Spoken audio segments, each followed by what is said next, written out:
Hello students, I am back with the lesson Little Woman, which is in English 2nd class 5 book. It is written by Louise May Alcott. She was an American novelist and poet best known as the author of the novel Little Woman and its sequels Little Men and Joe Boys. This story is an extract from the book Little Woman, set in America during the American Civil War in 1861. The story follows the lives of four sisters, how they grow from being little girls to women. It traces their lives, their hardships, their joys and sorrows.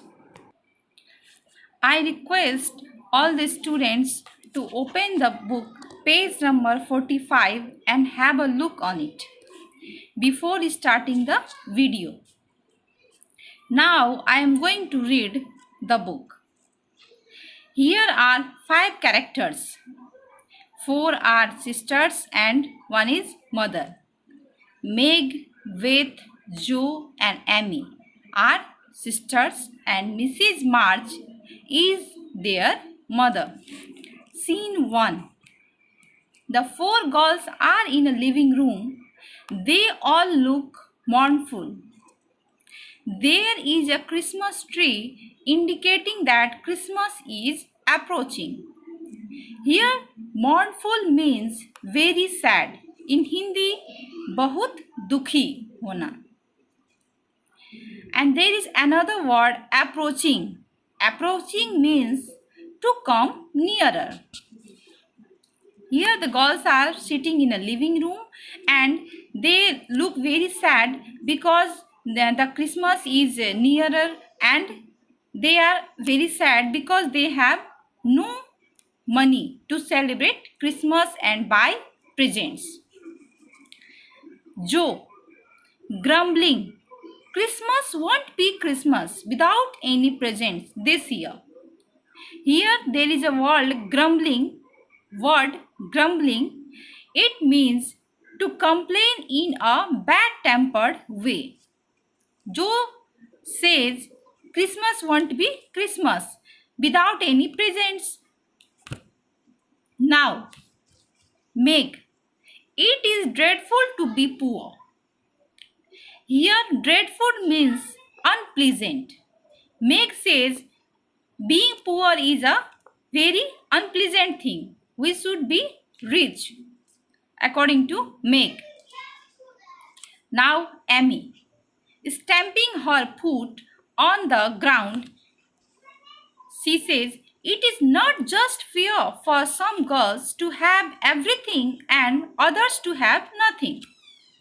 Amy says that it is not fair that some girls have everything. They have everything to buy and they have money to fulfill their desires, and some they don't have even to fulfill their basic needs. They don't have even money to fulfill their basic needs.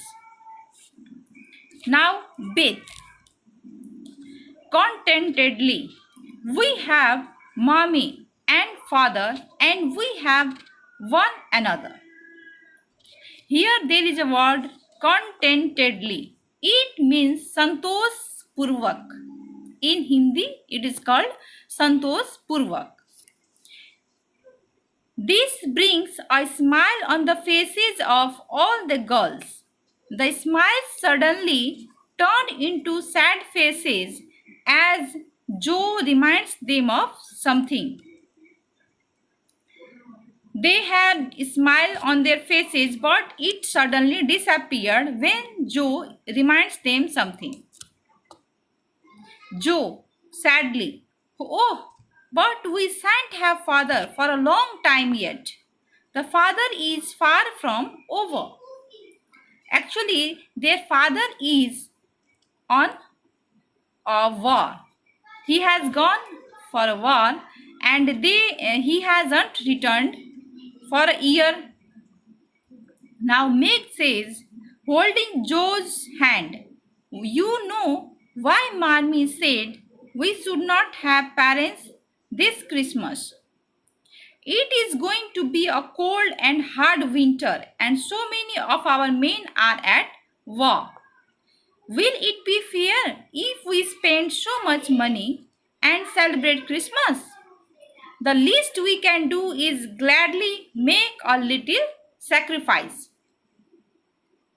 Meg says, holding Joe's hand, that we all know that many men has gone for war, and many men have gone for war, and it is fair if we spend so much money for celebrating Christmas.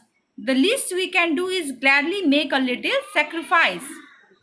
Now I am turning the next page.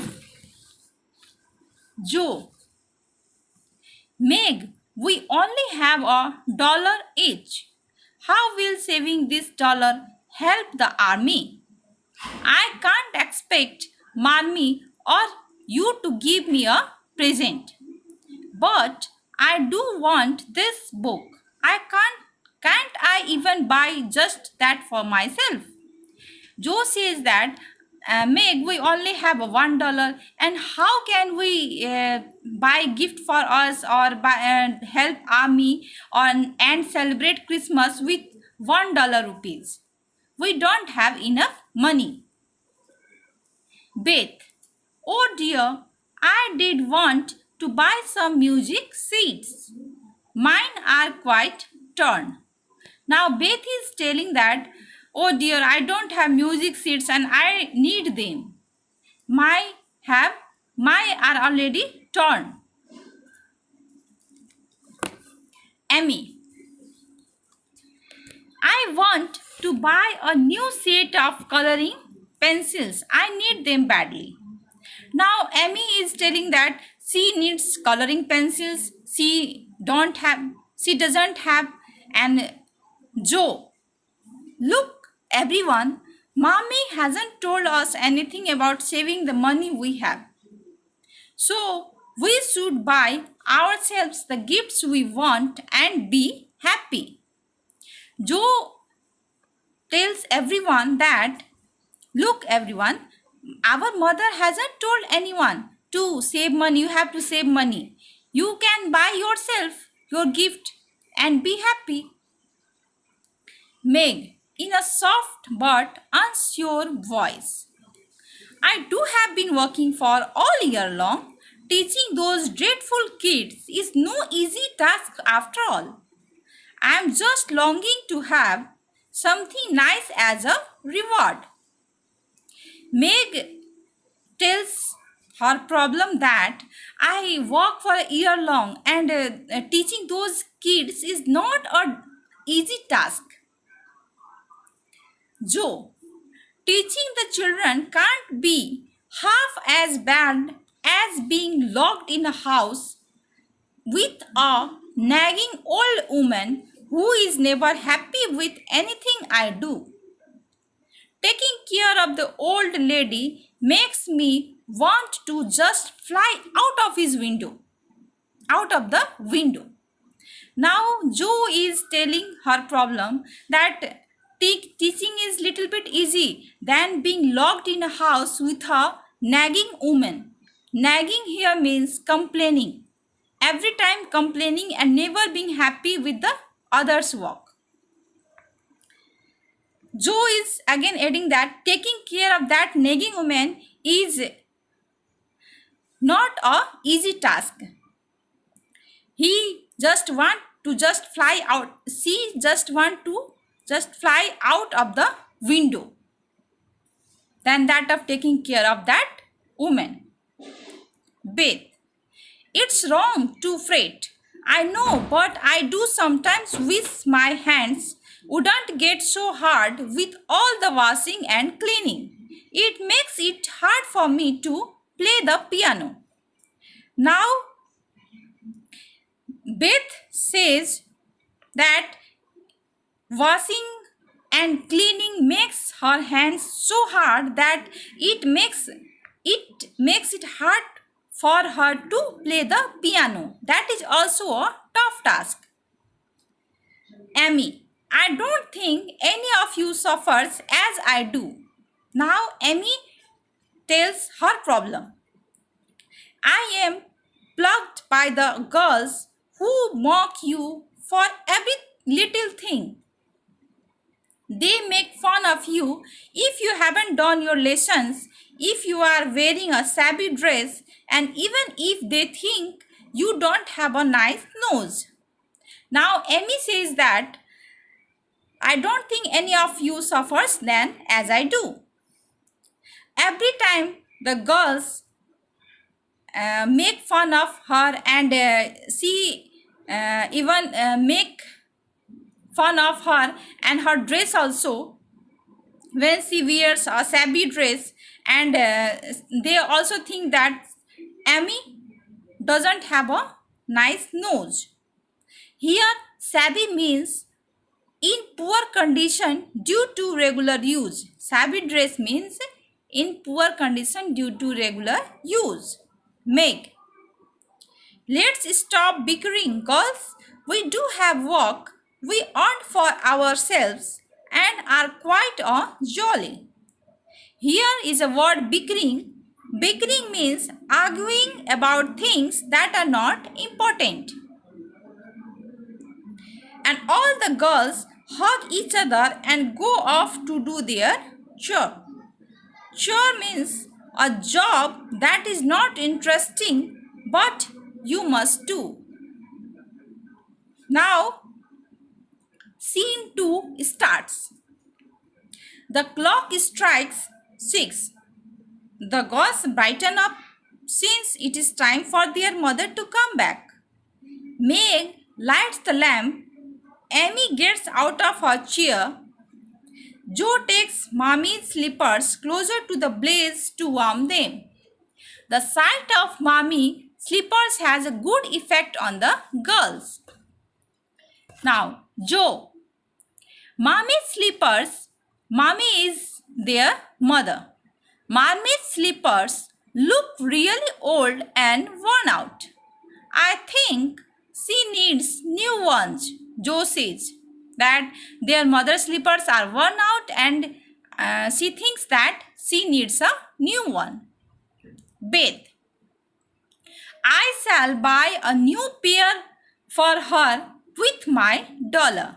Beth says that as a Christmas gift, she will buy a new pair of slippers for her mother with the dollar she has. Amy, no, I shall. Amy says, no, I shall buy. Meg, look girls, I am the oldest in the family and with father away, I am the head of the family. So it's my duty to provide for Mommy's slippers and take utmost care of her. Meg says that she is the eldest in the family among the sisters, and because their father is not there, this is her duty as a head of the family to take care of their mother and do the best care for her. Beth, I have an idea.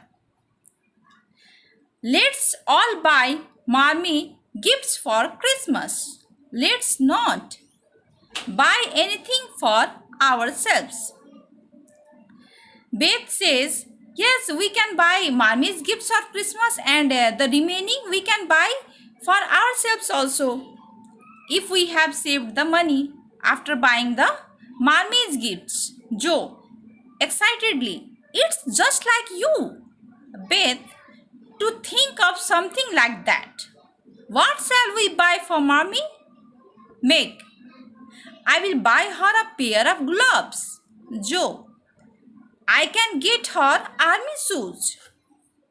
Now Beth says, some handkerchiefs will surely be useful to her. Amy, I think I am going to get a bottle of cologne for her. Here, cologne means a light perfume. They won't cost me a lot. I will even be able to save money to buy pencils for myself. Meg says, "That's nice. How shall we give the gifts to her?" Joe, "We will put all the gifts on the table and then bring her in. Let's all make Mommy feel that we are buying presents for ourselves. We can surprise her later." Joe says that let's pretend that we will buy gifts for ourselves and actually they will buy for their mother and give surprise to her. That is their plan. Just then Mrs. March walks in. March, taking off her wet slippers and wearing the warm ones. "Hello, dearies. How have you been today?" Now turning the next page, Mrs. March sits down on an armchair and gestures Amy to come to her. The girls all gather around Mrs. March. Gestures means an hand movement to indicate something. "Mrs. March, I have a treat for you." "Joe, I know what it is. A letter from father, isn't it?" Mrs. March, smiling, "Yes, indeed. A long letter from father saying he is doing well and will get through this dreadful winter better than we feared. He has sent special messages all of you for Christmas." "Joe, please let's hear father's message." Mrs. March starts reading. "Give the girls my dearest love and tell them I miss them a lot and pray for their happiness each day.